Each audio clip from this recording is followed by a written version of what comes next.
Сәлем достар, сіздермен болған Жылзатока Волт арнасы. Достар, бұл бізде жатақхананың екінші бөлімі. Сіздерге осы сериал ұнап жатыр екен.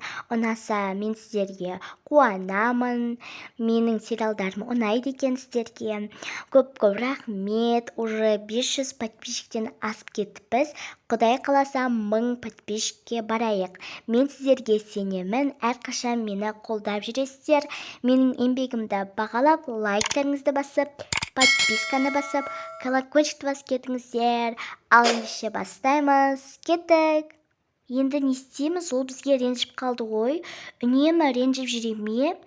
Және де ол жатақханадан кетіп қалса ше? Қумашы, сол үшін жатақханадан кетіп қалмайтын шығар. Кішкене меңді істетсе, ол еще ұмыт кететін шығар, үнемі ренжіп жүрмейтін шығар. Шынымен бе? Конечно, шынымен деп тұрмын ғой. Көреміз, если ренжіп жатсам, бірінші істейміз ғой. Жарайды. Мен оларға қатты ренжідім. Маған тірлік тауып берді. Өздері волейбол ойнап жатыр, рахаттанып, менімен ойнағысы келмейді. Оларға қатты ренжідім. Мен де оларды досым-ау деп жүрсем, олар мені сатып кетті ғой, менімен дос емес та. Мен бұлай ойламадым. Қойш, болды. Оларға вообще жоламайым, өзіммен өзім жүремін. Кеттім. Вау, мына ертегі күшті ғой. Маған қатты ұнады. Қандай қызық ертегі. Не істеп жатырсың? Көрмей тұрсың ба? Кітап оқып жатырмын. Не ол? Ертегі дегенде ғой. Маған ертегі ұнамайды. Естісем жеркеніп кетемін. Неге? Ұнамайды? Маған ұнайды. Өйткені менің кішкентай кезімде әкешім маған көптеген ертегілер айтып беретін. Ал маған ұнамайды. Неге? Ал маған ұнайды.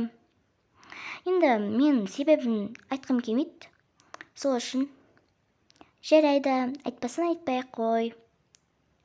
Онда мен кеттім. Ішім пысып кеттім. Біреуі ертегі оқып жатыр, біреуі ренжіп қалған. Енді мен не істеймін? Олармен күшті көңіл күйде болып жүрем ба десем, араласып. Керісінше олармен араласпай жүрмін. Қатты араласпаймыз. Не істеймін енді? Жатақханаға бекер келдім. Өзімнің ауылымда жүргенде жақсы болатын еді, достарым бар еді. Ішім пысып кетті ғой. Тоқташ, мынау кімнің блокноты? Енді қазақша айтқанда күнделік. Так, алып көрейінші. Так, бұл жерде не жазылған? Ешнәрсе жазылмапты ғой. Давай осыған көптеген суреттер салып, балалық шақты еске аламын. Сөйтейін, кішкентай кезімде көп суреттер салатын едім ғой, фотоға түсіріп дегендей. Кеттім. Ля-ля-ля-ля. Күшті болды ғой. Көптеген ертегілер оқыдым. Мынаны мына қоя салайын. Тоқта, менің күнделігімді кім алған? Кім алды?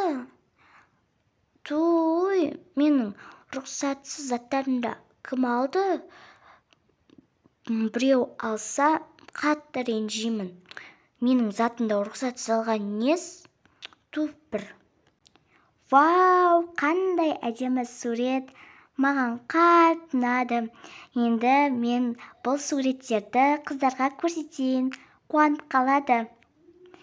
Сен неге менің заттарымды рұқсатсыз пайдаланасың, Мен саған қатты ренжідім. Неге рұқсатсыз пайдаланасың? Сенің заттарыңды алса жақсы ма? Бұл менің новый заттарым ғой. Кешірші, мен білмей қалдым, өтінем. Не білмей қаласың? Ол сенің полкаңда тұрған жоқ қой. Не? енді осы заттарды сатып алып бересің, ұқтың ба? Жарайды, сатып алып беремін, бірақ ренжімеші. Ренжимін. Кетші бар. Мен тағы не істеп қойдым?